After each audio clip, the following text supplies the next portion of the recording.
Muy buenas noches, mi nombre es Zoe Hernández, soy de la carrera de Mercadotecnia. Esta es una tarea para la clase de expresión oral y vamos a entrevistar al pastor y psicólogo Felipe Hernández y le vamos a hablar acerca de la comunicación en la era de la tecnología.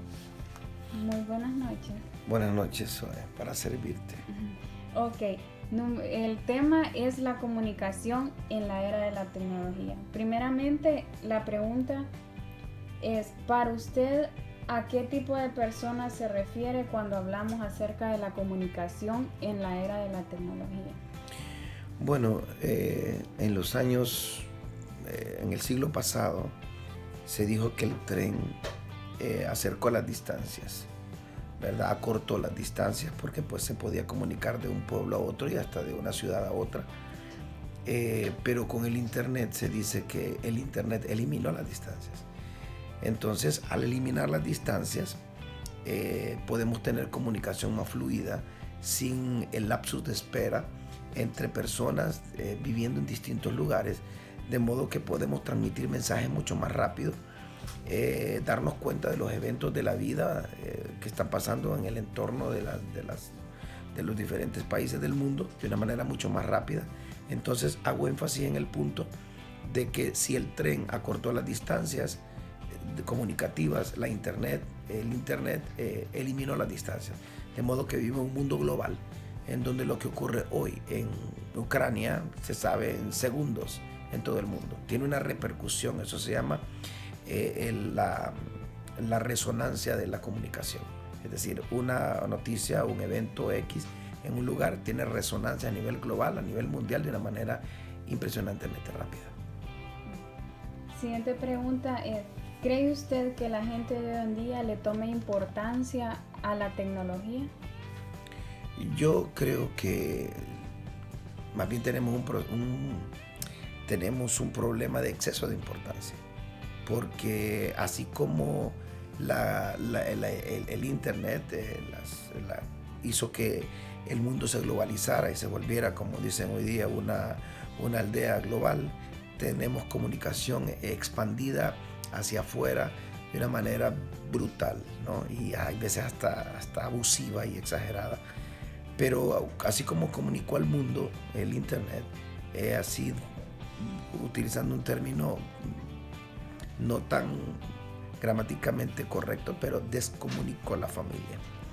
O sea, los que estamos distantes nos podemos comunicar, pero se incomunicó a la familia que está cercana, por cuanto cada quien vive haciendo un pequeño submundo, como una burbuja a gravedad cero, en donde están comunicados más con los de afuera que con los de adentro.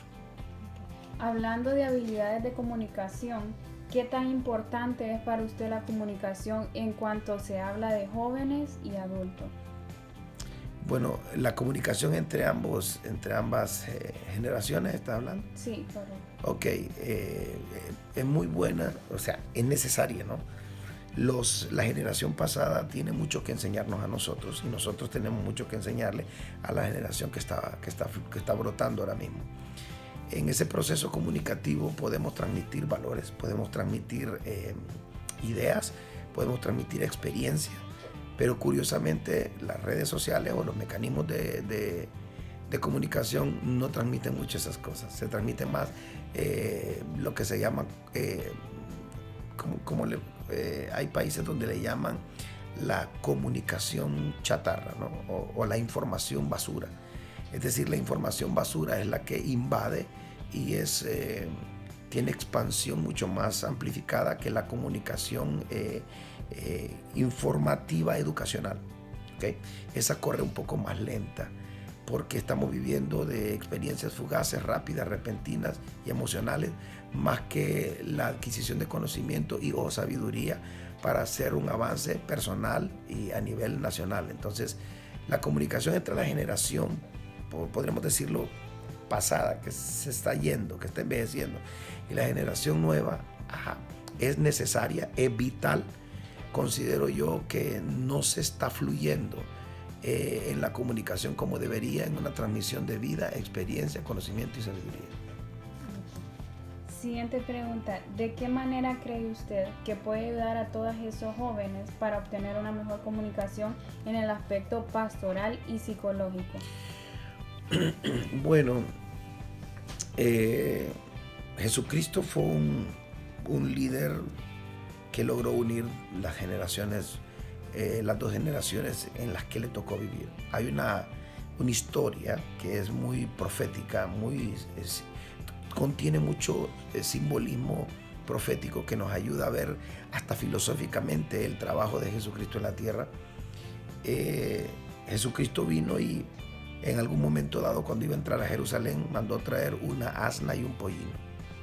La asna en este punto representa la generación vieja, la generación antigua, la que se está yendo, la que está trabajada y cargada, y luego mandó a traer un pollino que representa la generación joven, la generación inexperta, con ganas de vida, con mucha energía, con mucha innovación, pero sin experiencia. Y es curioso lo que dice en el libro de Mateo, que los mandó a traer y los montó juntos. Eso, cuando uno le cuenta la historia, le dicen que él montó un pollino, en un asno joven, pero la historia de Mateo dice que montó en los dos. Y cuando nos remontamos a la historia de Roma, descubrimos que habían emperadores que hacían eso, como tratando de decir que había unido dos generaciones para conquistar un territorio. Entonces Jesucristo fue un catalizador, ¿no? Fue un líder muy catalizador que logró encontrar un punto de equilibrio y de consenso, un punto armónico entre la generación vieja y la generación joven, sin que los viejos vieran a los jóvenes de menos por cuanto no tienen experiencia, y que los jóvenes no vieran a los viejos de menos porque pues no están como actualizados. Jesucristo fue el puente catalizador que actualizó y armonizó a dos generaciones. Y última pregunta, ¿cree usted que este problema acerca de la comunicación afecte socialmente?